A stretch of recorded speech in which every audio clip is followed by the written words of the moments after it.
Dans un monde où la terre ne donne plus rien, un homme a tout donné. Ulysse vivait seul, oublié de tous, dans une vallée morte, là où même l'espoir avait cessé de pousser. Puis, une nuit, deux silhouettes sont apparues au bord de sa vie, et un seul choix a tout changé. Il n'avait qu'un cheval. Il l'a donné.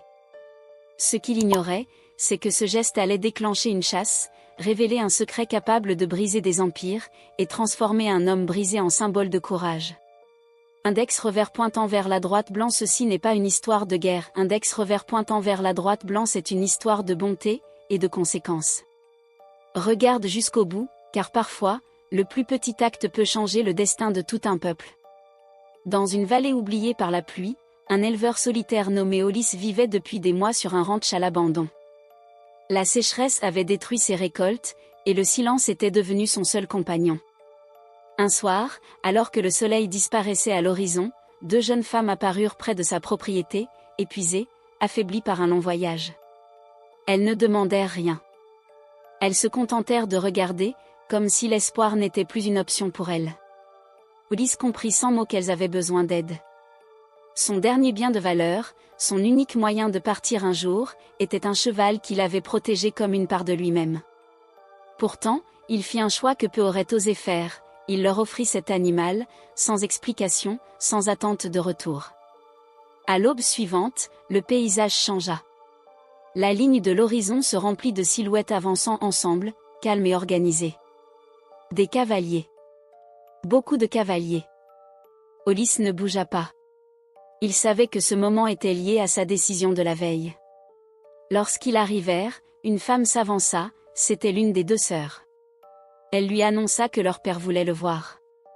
L'homme s'approcha à son tour, digne et silencieux. Il n'était ni en colère, ni reconnaissant. Il voulait comprendre. Ulysse expliqua simplement qu'il avait aidé parce que c'était la seule chose juste à faire. Alors, le chef parla, sans ce cheval, ses filles n'auraient pas survécu. En aidant ces inconnus, Ulysse avait changé bien plus que leur destin. Il avait aussi attiré sur lui une attention dangereuse, celle d'hommes mal intentionnés qui les poursuivaient. Mais au lieu de représailles, ce jour-là marqua un respect inattendu. Par un simple acte de bonté, un homme qui n'avait plus rien venait de prouver qu'on peut encore influencer le monde, même au moment où tout semble perdu. Ulysse comprit très vite que rester chez lui signifiait mourir. Naal lui expliqua calmement que des hommes dangereux savaient qu'il avait aidé ses filles et qu'il reviendrait. Sans poser de questions, Ulysse accepta de partir. Il n'emporta presque rien, seulement le strict nécessaire, et quitta son ranch sans regret, car la sécheresse l'avait vidé de toute vie depuis longtemps. Escorté à travers des terres arides et silencieuses, il découvrit un camp qu'il n'avait jamais imaginé, un lieu de famille, d'enfants, de feux allumés, de vie qui continuait malgré tout. Là, il comprit que ce n'était pas un camp de guerre, mais un foyer. Pourtant, la paix fut de courte durée. Des éclaireurs annoncèrent l'arrivée d'un groupe armé, organisé, venu réclamer les deux femmes qu'il avait aidées, ainsi que lui-même. Naal prit immédiatement le commandement, protégeant son peuple avec calme et autorité. Quand Ulysse réalisa que tout cela arrivait à cause de son choix, il refusa de se cacher. Il se montra, prêt à assumer les conséquences. Face aux hommes venus semer la peur, Naal déclara alors que Ulysse faisait désormais partie de sa famille, car celui qui sauve une vie devient un parent. Cette déclaration changea tout. Ce n'était plus une fuite, mais une alliance. Et dans le silence tendu du canyon, chacun comprit que certains actes de bonté peuvent transformer un homme ordinaire en symbole de courage. Dans la confusion de la poussière et du chaos, Ulysse comprit que sa vie venait de basculer. Lui qui n'avait jamais levé son arme contre un être humain se retrouvait au cœur d'un affrontement qu'il n'avait pas choisi. Autour de lui, les cavaliers ennemis se repliaient, repoussés par des guerriers déterminés à protéger leur famille. Mais la menace n'était pas terminée, une vérité plus sombre venait d'émerger. Les filles de Naali avaient été témoins d'un accord secret impliquant des hommes puissants, prêts à tout pour s'emparer de terres sacrées et effacer ceux qui y vivaient depuis des générations. En aidant ces jeunes femmes, Ulysse était devenu un témoin à son tour, une cible. Ce qu'il portait désormais avec eux n'était pas seulement un document, mais une preuve capable de changer le destin de nombreuses familles. Il n'avait qu'un choix, fuir, traverser la nuit, et livrer la vérité avant que le silence ne les rattrape. À cet instant précis, Hollis comprit que ce n'était plus une question de survie, mais de justice. Après 2 jours de fuite dans des terres ouvertes, Nahali comprit qu'il n'avait plus le temps. Pour protéger ses filles et sauver une vérité capable de changer le destin de tout un peuple, il prit une décision difficile. Le groupe se sépara afin de détourner l'attention de ceux qui les poursuivaient. Tandis que ses filles prenaient un chemin plus sûr, Nahali partit avec Hollis vers un terrain plus rude, prêt à ralentir la menace. Dans un passage étroit entre les rochers, ils s'arrêtèrent, non pour se battre, mais pour gagner du temps. Nahali confia alors à Hollis un document essentiel, preuve d'une grave injustice, lui demandant de le remettre à un marshal nommé Garrett si lui-même ne survivait pas. Ce geste n'était pas un hasard, Hollis avait déjà prouvé sa valeur en donnant son dernier cheval aux filles de Nahali, préférant leur vie à sa propre sécurité. Lorsque la tension atteignit son sommet, l'intervention inattendue des autorités mit fin à la poursuite. Le document fut remis, la vérité révélée, et une enquête officielle fut lancée. Blessée mais debout, Nahali retrouva ses filles, tandis que Hollis, qui n'avait plus rien, reçut quelque chose de bien plus précieux, une place au sein d'une nouvelle famille. Des semaines plus tard, dans un camp paisible, la vie reprenait son cours, prouvant qu'un acte de bonté peut parfois transformer une perte en renaissance. Et c'est souvent en donnant tout ce que l'on a que l'on trouve enfin ce dont on avait le plus besoin. Les semaines passèrent comme un souffle lent, porté par le vent chaud des plaines. Après la révélation de la vérité et le départ des autorités, le camp de Nahali ne fut plus le même.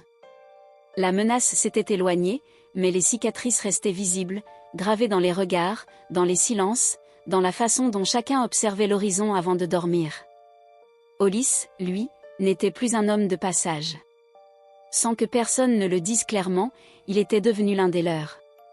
On lui confia d'abord des tâches simples, réparer des clôtures, veiller sur les chevaux, accompagner les enfants lorsqu'ils allaient chercher de l'eau au ruisseau.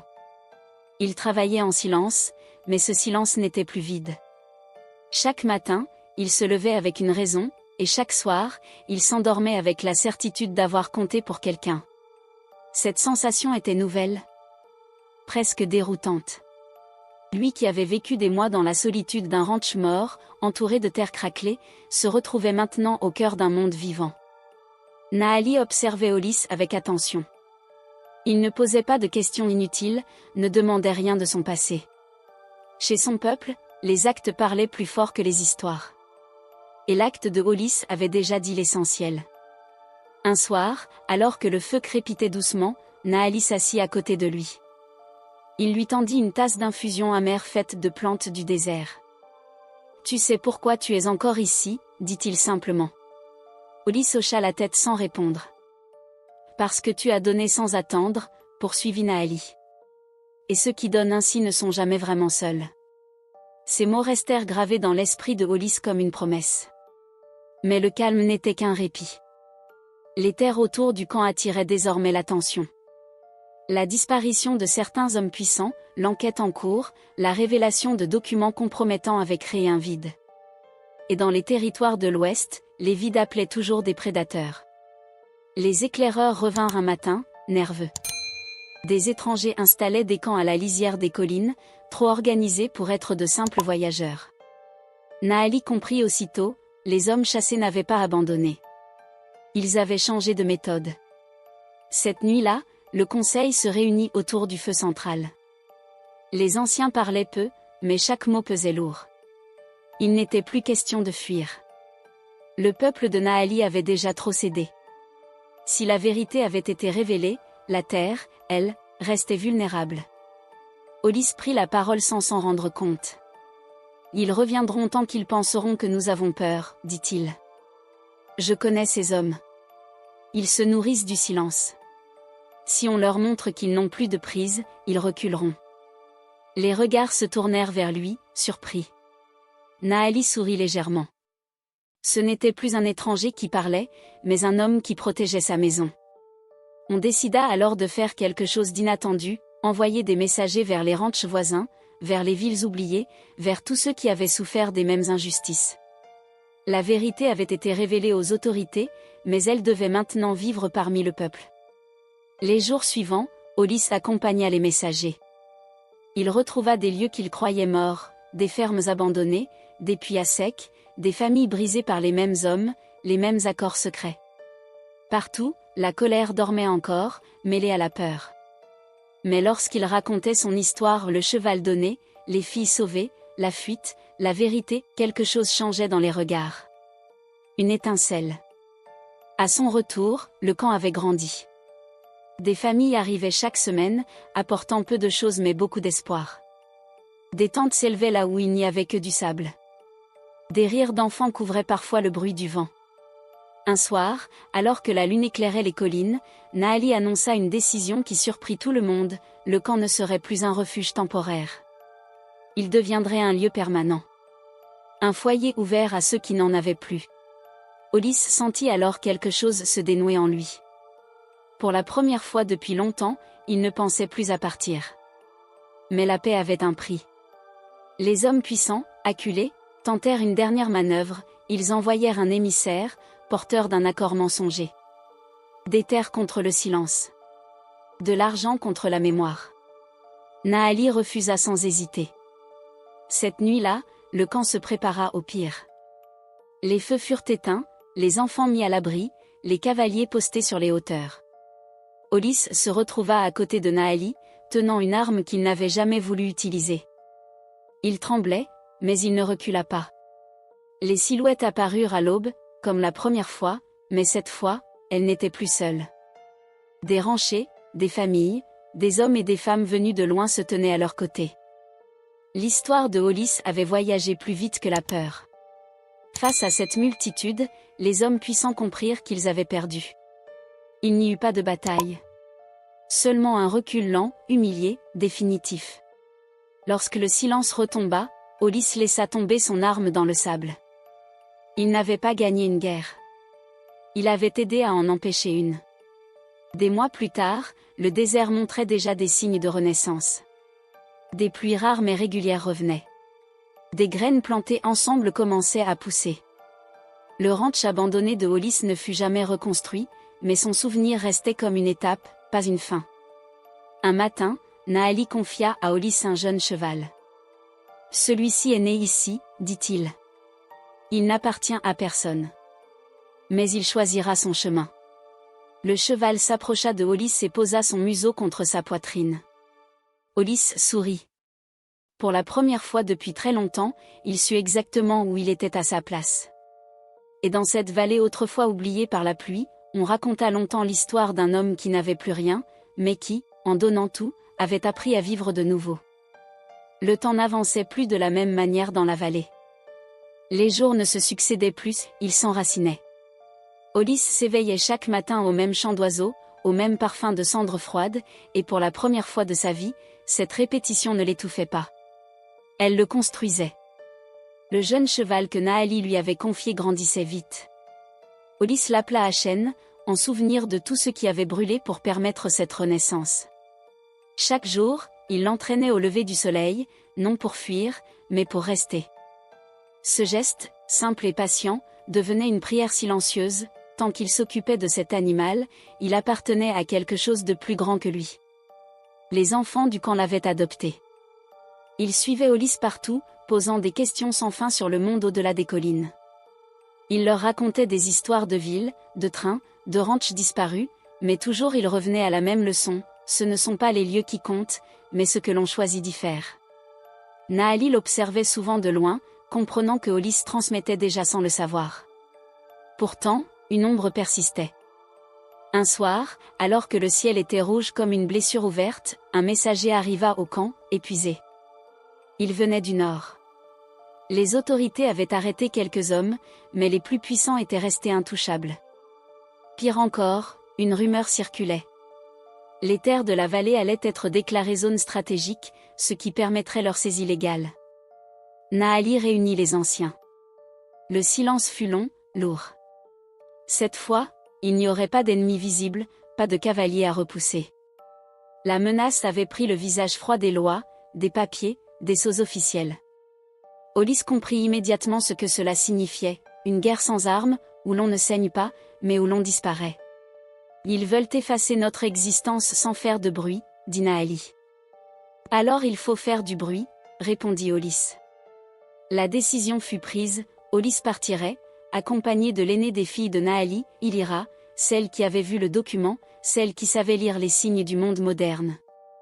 Ensemble, ils porteraient la vérité plus loin, vers les villes, vers les journaux, vers les hommes qui écoutent quand la foule parle.